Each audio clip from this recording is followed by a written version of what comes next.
You're listening to Learning is the New Working, a podcast by the Learning Futures Group about the future of workplace learning and the people helping define it. Today's episode is the third in our season called Is Purpose Working? It's a collaboration with the co-founders of Red Thread Research Group, Danny Johnson and Stacia Garr.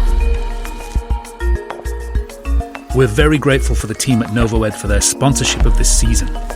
Global enterprises rely on NovoEd's collaborative online learning platform to build high-value capabilities that result in real impact. With NovoEd, you deliver powerful, engaging learning that activates deep skill development and drives measurable business outcomes.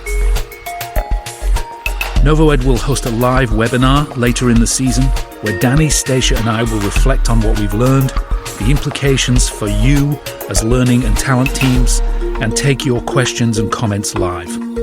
To reserve your seat, to get your questions in, and find other bonus materials, please register now at www.novoed.com/purpose.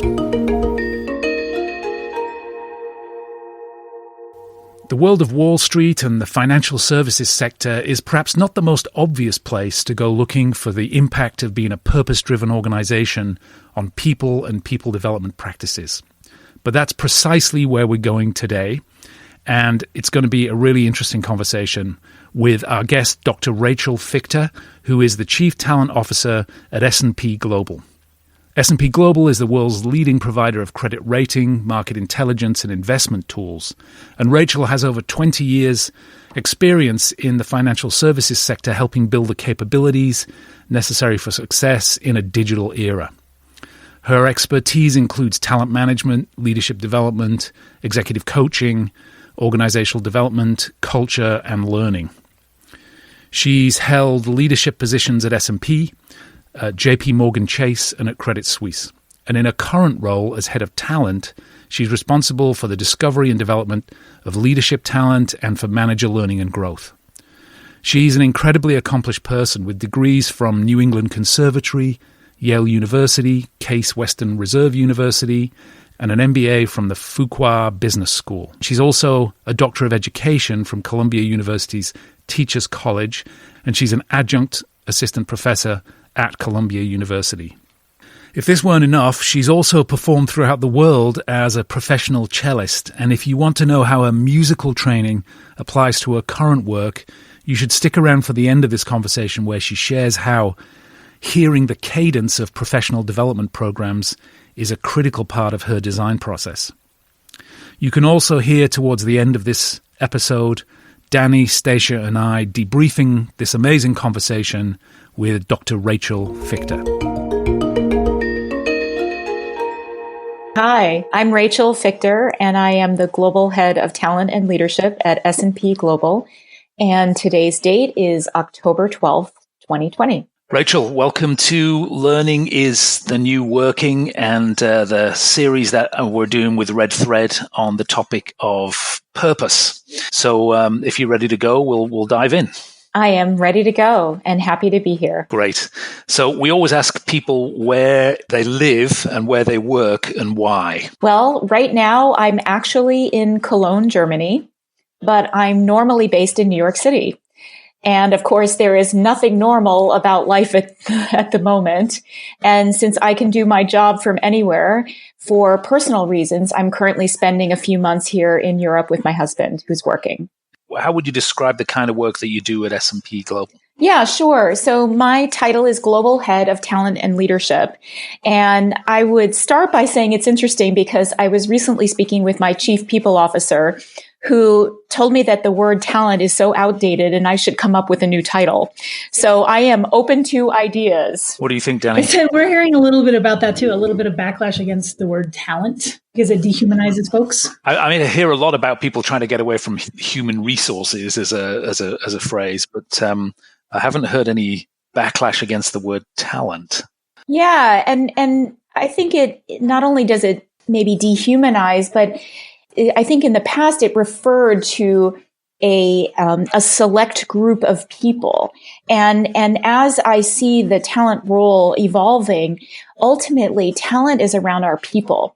And it has a much broader I think it now has a much broader connotation than it used to. Last week, I attended a conference and I noticed that everybody who was a chief talent officer or a head of talent was talking about all of the people and not just a small subset of people. So either we're saying that all of our people are talent, or we should be thinking about it in a different way. Maybe that's another way of looking at it. Can I ask a quick question on that, Rachel? Sure. I have this soapbox right now where I'm just mad at every organization that has a hypo programs, because I think they're fairly biased, and as you mentioned, they focus on a really small group of people. I was just wondering kind of what your thoughts are with respect to that. It's a great question, Danny, and something that I've really been thinking a lot about, in my role, and also connected to some of the work that we've been doing to promote racial equity. So there are several things that I've been working on around bias. And one of the things that I'm now doing is looking at how to use data to inform decisions around people who are part of a, hypo program. Because I agree with you that managers tend to have biases, or we all have biases, right? I think that's pretty clear. We all have biases.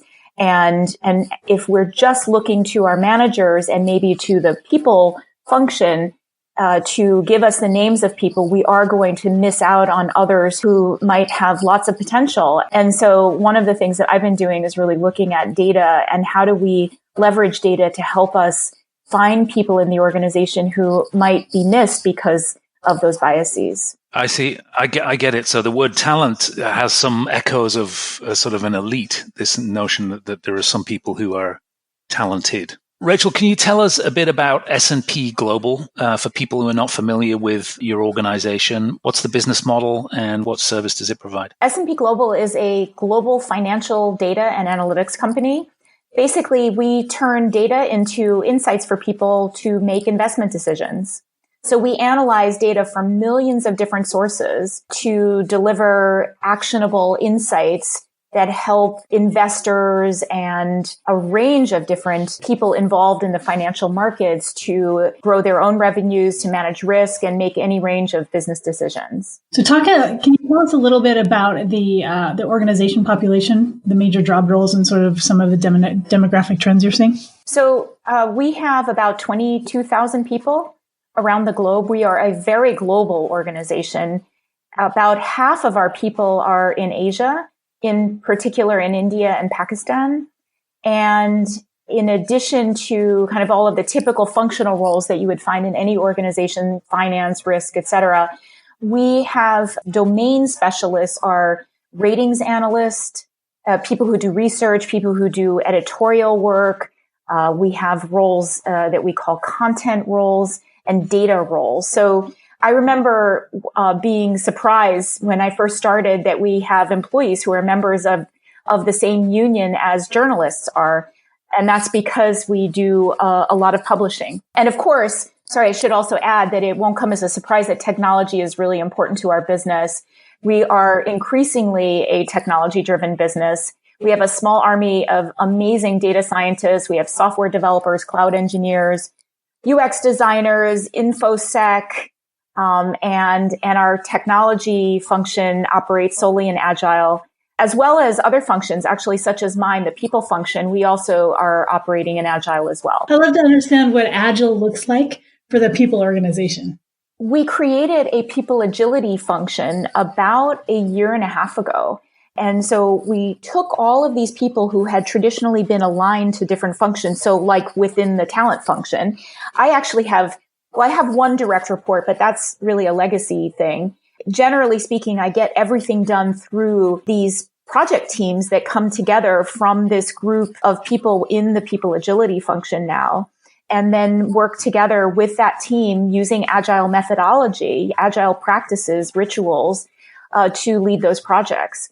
And so one of the projects that I'm leading, just to give you an example, is reimagining the performance experience. And we have a team of about 6 full-time team members, plus we have some people who work with us on a part-time basis. And they are all team members. We create user stories. I have a scrum master. And then everybody, they take their user stories, choose which ones they want to do every other week. We do sprint planning. on a biweekly basis. And it's just a really great way to manage a project. And what I'm finding is that people are getting the opportunity now to dive into areas that they weren't familiar with before. They're expanding their skill sets. They're learning, about new aspects of being in a people function.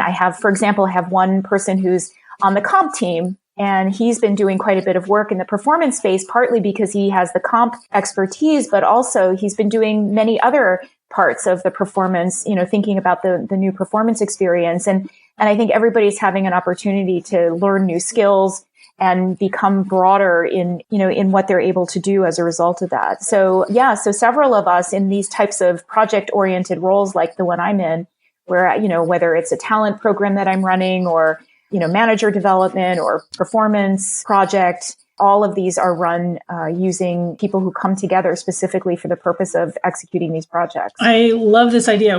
I think we talk about teams a lot in some industries, but I love the fact that you're using it specifically for the people practice. And I love the outcome that everybody is learning different things about different parts of the organization, but also really developing some skills that can be used later. I love that idea. Does your organization have an explicit purpose statement? And if so, what is it? Yes, we do. And it is, we accelerate progress in the world by providing intelligence that is essential for companies, governments, and individuals to make decisions with conviction. That's really strong. How deeply is it connected to sort of your core business model and your operations? I would say it's increasingly connected, and that actually accelerated over the past couple of years. We became S&P Global about 4 years ago. Previously, we were McGraw-Hill Financial. And when we became S&P Global, we refocused our strategy, called it Powering the Markets of the Future.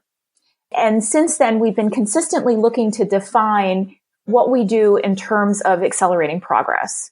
And that's been a really powerful motivator for people to come up with ideas around what does that look like? What does accelerating progress look like? One example is our strategic focus on ESG. And for those of you who aren't familiar with that, it's environmental, social, and governance. And we have a range of different products in that space that help our companies to understand where they are with respect to accelerating progress in whether it's with respect to climate change, to social justice, and governance issues that they might be facing as companies. So let me see if I can understand that. So you're creating products, sort of information products that are helping people who want to invest with one of those kind of lenses. Is that an example of the kind of work? Well, actually, what we would be doing is we would be creating products that help evaluate companies for investors. Yeah. And sometimes it's a range of different kinds of products, right? So there are several different products that we have in this space. But one of those would be to help a company understand where it stands with respect to those and how it compares.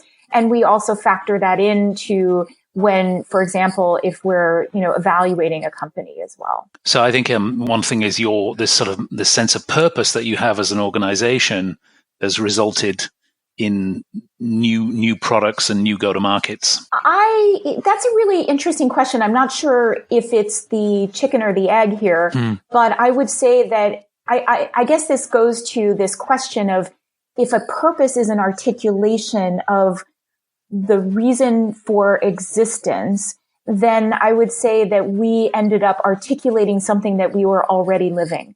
Right? Because we've been working in the ESG space for a while, and we were working in that before we actually articulated this idea of accelerating progress in the world. But I believe that part of it is that actually you can't just come up with a purpose that doesn't match who the organization is. You really have to think about it has to be something that is you. And so I think really what we were doing was simply articulating that. And I think that then you can take that and then own it and shape your organization and your products and your culture and your people around that in a more intentional way. Is it possible for you to share with us anything about the process of coming to that purpose statement? Well, as I said, there were several things going on. One was we had become McGraw-Hill Financial in a split with McGraw-Hill Education several years earlier. And then from McGraw-Hill Financial, we rebranded ourselves as S&P Global about 4 years ago. And after that, we started really looking at ourselves as a company. And actually, I think some of this happened when we hired our new chief people officer. So we actually went from being an HR function to a people function, which is all